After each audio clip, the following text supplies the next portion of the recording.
కూటమి ప్రభుత్వంలో చంద్రబాబు నాయుడు గారు ముఖ్యమంత్రి అయిన రోజు నుంచి తిరుపతి పరువు ప్రతిష్ట ఎలా దిగజారుస్తున్నారో లడ్డూ విషయంలో చూసాం.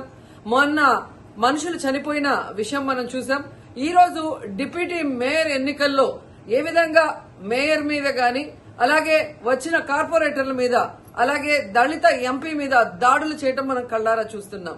ఒకవైపు వైఎస్ఆర్సీపీ నాయకులు మాకు అవసరం లేదంటూనే చంద్రబాబు నాయుడు, లోకేష్, మరోవైపు తమ నాయకులతో ఏ విధంగా కార్పొరేట్ల మీద, బస్సు మీద, అలాగే మేయర్ మీద, ఎంపీ గారి మీద దాడి చేశారు, రాళ్లతో కొట్టారు, బూతులు తిట్టారు, కొంతమందిని కిడ్నాప్ చేసి తీసుకెళ్లడం మనం కళ్ళారా చూస్తున్నాం.